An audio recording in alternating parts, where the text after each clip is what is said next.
sa ating salita. Ngayon'y katahimikan siyang nagpapasakit. Ang tinig mo noon, ang aking kalungan. Ngayon'y magkahiwalay, puso'y nagsara na lang. Pinilit ayusin ang pusong basag, hawak sa alaala kahit di na sapat. Tinititigan ka, walang bumabalik. Ako'y nandito, ikaw rin, pero di na nagsisikip. Magkaibang silid, isang bahay peke ang kapayapaan.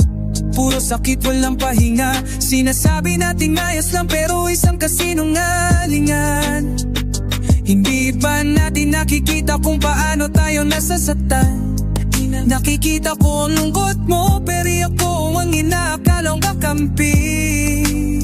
Ako'y nananatili, hindi dahil sa pag-ibig, kundi sa panatatakot na lumayo. Tahimik na mga hakbang, bawat kilos iwas sa katotohanan. Tayo multo sa sariling tahanan, huwag nating tawagin pag-ibig ito. Ito'y ginawang di na natin binuksasan. Ito ba'y pag-ibig o gawin ang kahapon? Pangakong binigas, ngunit puso'y tutol.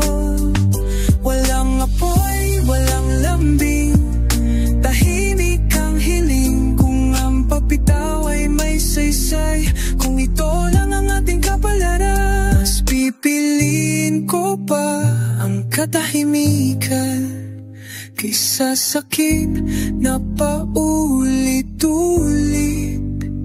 Ang dingding ay saksi sa ating nawalan. Bawat sulyap ay may kapalit na luha. Akala mo ako'y malungkot, hindi ganon kalalim. Iniwan ko lang ang di ko na kayang hawakan. Magkasama sa ilalim ng bubong, pero di na magkalapit ang damdamin. Nanatili ako, hindi dahil sa pag-ibig, hindi sa pangakong hindi ko na kayang tuparin. Ito ba'y pag-ibig o utang na loob? Buhay na isinusot, pero di natin ginusto. Walang sigaw, walang laban, isang hanggang na espasyo. Kung ang pagbitaw ay magiging lalaya, mas pipiliin ko pa pag-isa kaysa sakit na walang wakas. Nanatili ako, hindi dahil sa pag-ibig, kundi sa pangakong hindi ko na kayang tuparin.